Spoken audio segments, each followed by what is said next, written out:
আর ভাইরা, হযরত ইব্রাহিম আলাইহিস সালামের আল্লাহ পাক কোরআনে কারিমে বলছেন সবর কারে কয়, দেখো শেখো সবর কারে কয়। আল্লাহ পাক বললেন, ইব্রাহিম তোমার বিবি আর তোমার নবজাতক এই সন্তানকে রেখে আসো মক্কা নগরীতে। তিনি চলে গেলেন, সেখানে ঘর নাই, বাড়ি নাই, চতুর্দিকে ধুধু বালু আর মরুভূমি।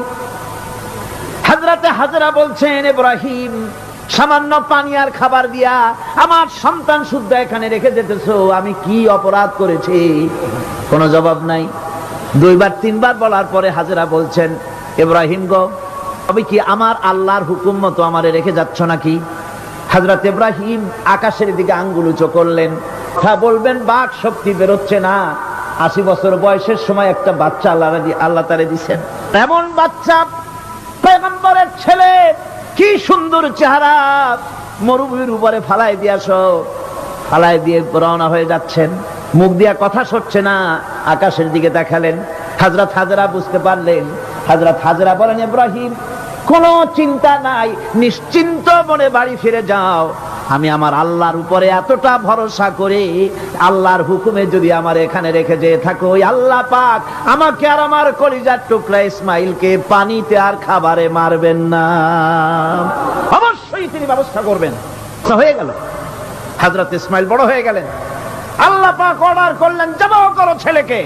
হযরত ইব্রাহিম আলাইহিস সালাম যখন জবাহের প্রস্তাব করলেন, হযরত ইসমাইল তা আপত্তি করতেন, বাবাজি আমার মায়ের আর আমাকে বাচ্চা অবস্থায় ফেলে গেলেন, খাবার দেন নাই, পরার দেন নাই, বছরের পর বছর আমাদের এখানে কাটলো, দেখতেও আসেন নাই, আজ আসছেন জবাহ দিতে, এটা কেমন কথা? কি ধরনের বাপ আপনি?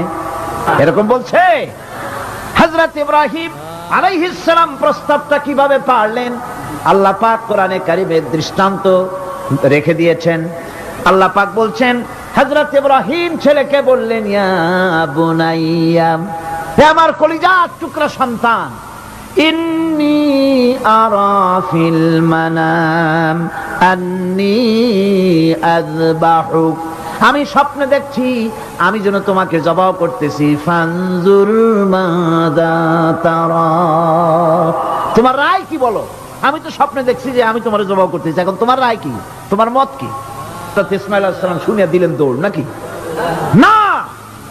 হযরত ইসমাঈল আলাইহিস সালাম ধৈর্যের প্রতীক, তিনি কি কথা বললেন? তার মুখের কথা কোরআন শরীফে আল্লাহ পাক উঠায় দিলেন। হযরত ইসমাঈল বললেন, ইয়া আবাতি ফাআল মা তু'মারু সাতাজিদুনি ইনশাআল্লাহু মিনাস সাবিরিন, হে আমার পিতা, যে ব্যাপারে আদিষ্ট হয়েছেন আপনি তা পালন করুন, অবশ্যই আমাকে ধৈর্যধারীদের মধ্যে পাওয়া যাবেন। সুবহানাল্লাহ। এক বর্ণনায় এসেছে, হযরত ইসমাঈল বললেন, আব্বাজান আমি ধৈর্যধারীদের ভিতরে আমারে পাবেন, তবে জবাহ করার আগে আমার হাত পাওটা একটু বেঁধে নেন, কারণ জবাহের যন্ত্রণায় আপনার গায়ে যদি আমার হাত পাও লেগে যায় তো বেয়াদবি হয়ে যেতে পারে।